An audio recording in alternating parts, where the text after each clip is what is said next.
Marvel zombies एक ऐसी कहानी है जहां नायक हमेशा नायक नहीं रहते, बल्कि कभी-कभी वही सबसे बड़े राक्षस बन जाते हैं। इस बार पूरे मार्वल यूनिवर्स का सबसे डरावना दुःस्वप्न स्कारलेट विच ऐसी अजेय शक्ति बन जाती है जो पूरी दुनिया को निगल जाती है। आज हम मार्वल ज़ॉम्बीज़ के चारों एपिसोड का संपूर्ण विश्लेषण करने वाले हैं, जिसमें हर मोड़, हर चौंकाने वाला पल और हर भयावह क्षण शामिल होगा। तो आइए बिना समय गंवाए मल्टीवर्स के इस अंधकारमय अध्याय में प्रवेश करते हैं। सब कुछ एक अलग मल्टीवर्स शाखा से शुरू होता है। जब हैंक पिम क्वांटम रियलम में जेनेट को खोजने गया तो उसने अनजाने में एक ऐसी महामारी को मुक्त कर दिया जिसने कुछ ही दिनों में पूरी दुनिया को निगल लिया और सबसे बड़ा दुःस्वप्न बनी स्कारलेट विच। वांडा मैक्सिमॉफ, जो पहले दुनिया की रक्षक थी, अब अपने कैओस मैजिक के सहारे शहरों और सेनाओं को तबाह करने वाली शिकारी बन गई थी। विजन ने उसे एक SHIELD सुविधा में छिपा कर रखा और बचे हुए लोगों को उसका भोजन बनाकर उसे शांत करने की कोशिश की, लेकिन अंततः वांडा भाग निकली और उसके बाद captain America, iron man, doctor strange और यहाँ तक कि थैनोस तक एक एक करके गिरते चले गए। इस टूटी हुई दुनिया में कहानी की शुरुआत होती है जीवित बचे हुए नायकों से, केट बिशप, रीरी विलियम्स और कमला खान, जिनके साथ है FRIDAI, जो एक मार्क L आर्मर चला रहा है और उसके हेलमेट पर टोनी के सिर की जगह एक गुलाबी टेडी बियर लगा है, जो अजीब भी है और डरावना भी। एक दिन जब उनका सामना एक क्रैश हुए क्विंजेट से होता है तो उन्हें उसके अंदर से एक मेटालिक स्फीयर मिलता है जो एक सबस्पेस ट्रांसमीटर था, लेकिन तभी उन पर ज़ॉम्बी हॉकाई हमला कर देता है। किसी तरह वे बच निकलते हैं और केट एक ट्रिक एरो अपने पास रख लेती है जिसे वह खास मौके के लिए बचाकर रखना चाहती है। अपने बेस पर रीरी समझती है कि यह स्फीयर प्रोजेक्ट लाइफ शॉट का हिस्सा है जो मानवता को बचाने की अंतिम कोशिश थी, और टीम निर्णय लेती है कि उन्हें ओहायो जाना होगा। रास्ते में वे एक भयानक लड़ाई देखते हैं। इकारिस बनाम zombie Captain Marvel. Zombie Carol नीचे गिरते ही तुरंत केट को मार डालती है और रीरी को काट लेती है, जो अपनी आखिरी सांस में फ्राइडे को आदेश देती है कि कमला को लेकर भाग जाओ। तभी प्रवेश करता है ब्लेड, जो अब खोंशू का अवतार बन चुका है, और वह कमला को ओहायो ले जाता है, जहां वे येलेना, अलेक्सी और मेलिना वोस्तोकोव से मिलते हैं। मेलिना बताती है कि यह स्फीयर नोवा कॉर्प्स से संपर्क करने के लिए बनाया गया है और फिर वह ब्लैक विडो प्रोग्राम की तकनीक का इस्तेमाल कर कुछ ज़ॉम्बीज़ को नियंत्रित करने की कोशिश करती है। पल भर के लिए ऐसा लगता है कि यह तरीका काम कर रहा है, लेकिन ओकोए उसे भाला मारकर घायल कर देती है और नियंत्रण टूट जाते ही ज़ॉम्बी भीड़ फिर से बेस पर हमला कर देती है। एक निर्मम नरसंहार होता है। घोस्ट फेजिंग कर सभी को खत्म कर देती है। अलेक्सी स्टीव रॉजर्स के रेंगते धड़ को कुचल देता है, लेकिन खुद घायल हो जाता है और आखिरकार मेलिना अपनी जान गंवा देती है। बेस ढह जाता है और जीवित बचे केवल कमला, ब्लेड, येलेना और अलेक्सी प्रोजेक्ट लाइफ शॉट की अंतिम उम्मीद को लेकर भाग जाते हैं। अब दृश्य सैन फ्रांसिस्को में शिफ्ट होता है, जहां शांग-ची और केटी ज़ॉम्बियों से भाग रहे हैं। वर्ल्ड वॉर Z जैसी झलकियां दिखाई देती हैं। इमारतों से गिरते हुए ज़ॉम्बियों की भीड़, विशाल चींटियां, राक्षसी पक्षी और काइजू जैसे आकार के ज़ॉम्बी। चाइना टाउन पहुंचने पर केटी अपनी मां को खो देती है और तभी एजेंट जिमी वू की एंट्री होती है। लेकिन सबसे बड़ा धमाका तब होता है जब वैन वू यानी मैंड्रिन 10 रिंग्स की शक्ति के साथ और डेथ डीलर के साथ सामने आता है। वैन वू अपने बेटे से कहता है कि मेरे साथ आओ, लेकिन शांग-ची इनकार कर देता है और तभी उस पर ज़ॉम्बी का कांटा पड़ जाता है। अपने अंतिम क्षण में वैन वू 10 रिंग्स शांग-ची को सौंप देता है, जिससे उसे संक्रमण से बचा लेता है और खुद बलिदान दे देता है।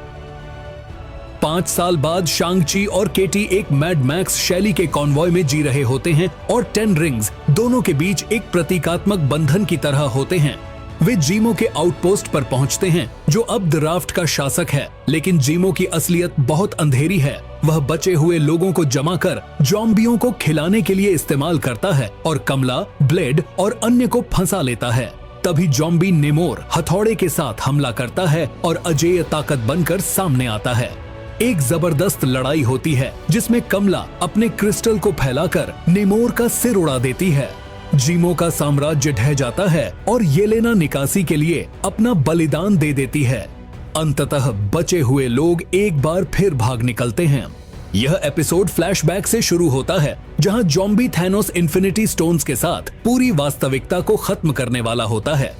तभी थॉर, रॉकेट और ग्रूट आते हैं, लेकिन उनकी क्रूर मौतें हो जाती हैं।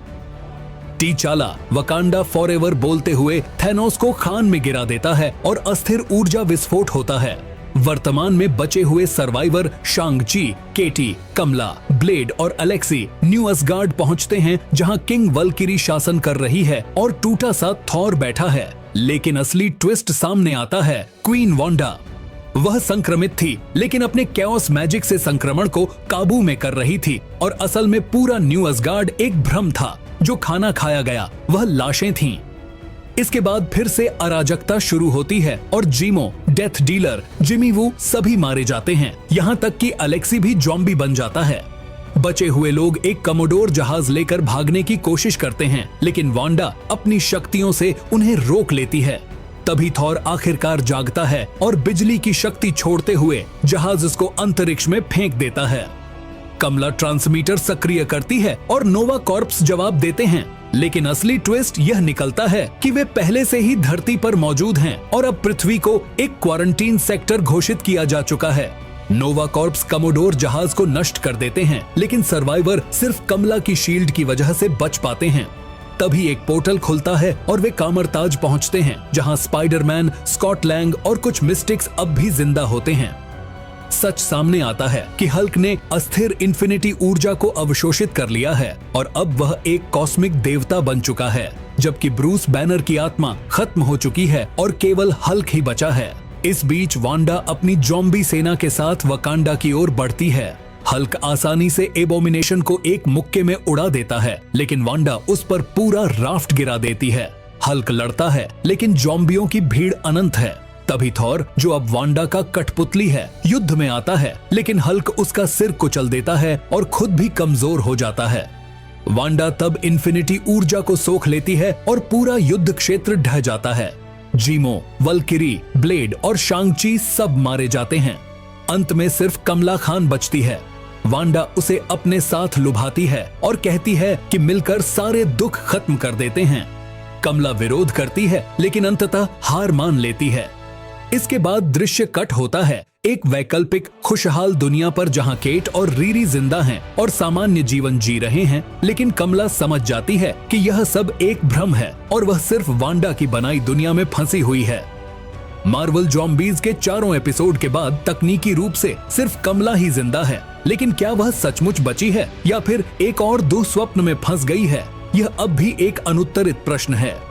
तो दोस्तों, यही थी मार्वल ज़ॉम्बीज़ सीजन की पूरी यात्रा। एक खूनी नरसंहार जिसमें हर हीरो और हर गार्जियन गिर गया और अंत में बची सिर्फ कमला। लेकिन क्या वह सच में बची है या सिर्फ वांडा के भ्रम में फंसी हुई है? अगला सीजन हमें नए सर्वाइवर्स और नए खौफनाक दृश्यों से रूबरू कराएगा। सोचिए, अगर डेडपुल, डेयरडेविल, मून नाइट का ज़ॉम्बी वर्जन सामने आ जाए या फिर गैलेक्टस तक संक्रमित हो जाए। आपको क्या लगता है अगले सीजन का सबसे बड़ा ट्विस्ट क्या होगा? कमेंट्स में जरूर बताइए और अगर वीडियो पसंद आया हो तो लाइक और शेयर करना मत भूलिएगा। मैं आपसे मिलता हूं अगली वीडियो में। तब तक सुरक्षित रहिए और गीकी बने रहिए।